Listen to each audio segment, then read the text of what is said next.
Breaking news out of Major League Baseball, where Derek Jeter is stepping down as CEO of the Miami Marlins after 5 seasons. Now, the Hall of Famer said in a statement, quote, "The vision for the future of the franchise is different than the one I signed up to lead." Jeter also says he will be giving up his 4% ownership stake in the team. He's been with the Marlins since Bruce Sherman became majority owner in 2017. They made one playoff appearance during that span in the pandemic-shortened season of 2020.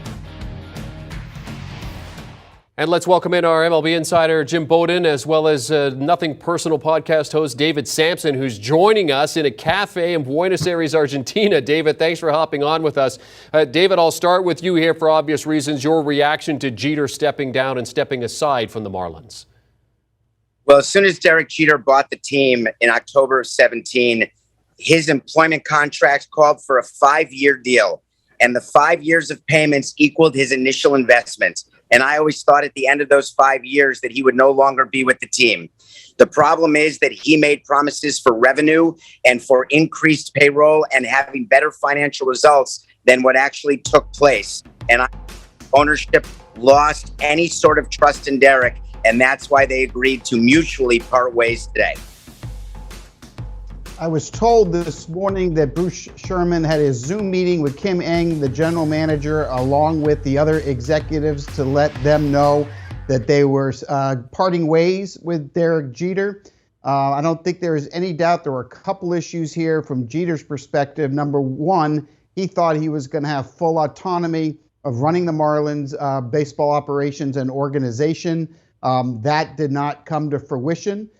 So there was a divide between him and owner Bruce Sherman. He also had a vision of being able to spend money once the young prospects were ready. He found that was not the case as well. And quite frankly, it didn't work out for him in South Florida like Derek Jeter wanted it to be. He was not well liked down here like you would think the Hall of Famer would be as he was in New York, because he wasn't able to bring a winner here. They weren't able to retain Starling Marte in free agency. The fans did not understand that. But at the end of the day, he walks away, leaving the $5 million on the table, relinquishing the ownership.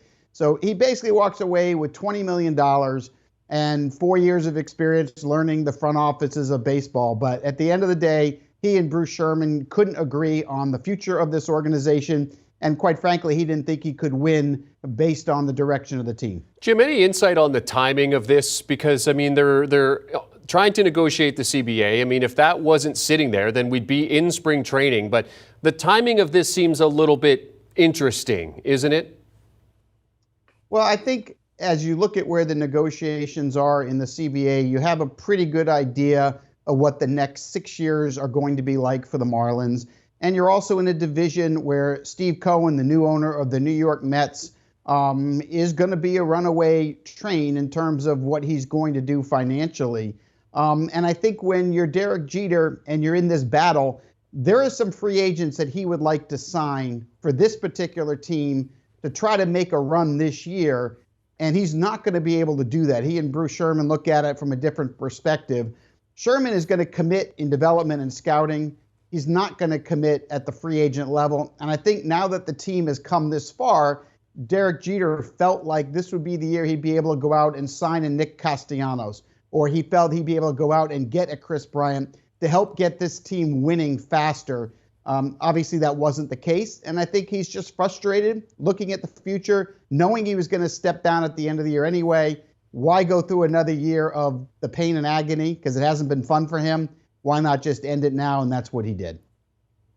I think it's very important to note here that the Marlins projections had their payroll increasing by 2022. They expected to have a higher deal than they have. They expected a bigger naming rights deal. They expected more fans in the stands. So it may not be just a disagreement between Bruce Sherman and Derek Jeter.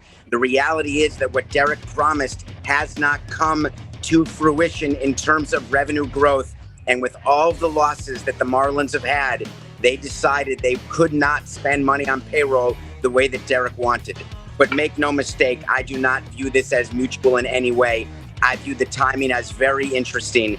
The other issue is that giving up his piece of the team, we should note that the team is not worth what it was when they bought it 5 years ago. It may be worth more over time, but giving up his piece is not as relevant as one would think, because he did get back his original investment in the form of his salary over these last 5 years.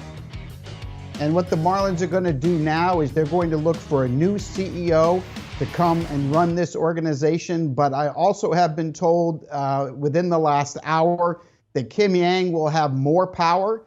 She is the one that's going to be able to make all of the baseball decisions with approval from Bruce Sherman. That has not been the case since she was named GM. Everything had to go through Derek in terms of her decisions. Now it is going to be her call, is what I'm told, even after they hire a CEO and go through that process. It's certainly big for baseball having Kim Ng be the one that's in control of things, at least in the interim. Okay, so Jim, how far away is this team from contending? Look, they've done a very good job of developing young pitching. And if the young pitching is healthy, they can compete right now. And I would tell you that, this is a team capable of 80 to 83 wins right now. They need more help in their lineup, and they tried to address it a little bit in the offseason, but they need more offense in the middle. And so if they were able to go out and sign a couple of big bats, 2 in particular, I think they could contend and be in the hunt. But I think they are not going to be able to do that financially. So I'm looking at them right now, at least on paper, they're a 4th place team that's going to contend because the pitching and defense is going to be good enough to contend. But we won't be covering them come October.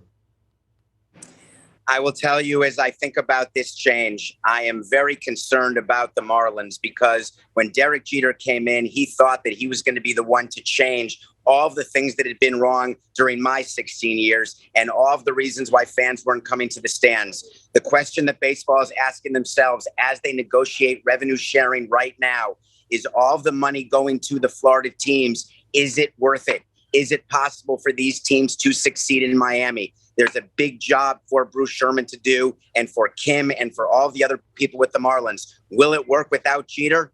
Wait to see. Our former MLB executives David Samson and Jim Bowden joining us to discuss the breaking news. Derek Jeter out as CEO at the Florida Marlins, and he's also giving up his ownership stake. David joining us from Buenos Aires, as a matter of fact, popping into a cafe to talk about this breaking news with us. And of course, he'll be talking about on his podcast, Nothing Personal with David Samson. You can download and follow wherever you get your preferred podcast audio. You can also watch the show on YouTube. Do you want a sports network that delivers everything that matters about the game? The highlights, the picks, the instant analysis, no yelling, no fake debates, no politics.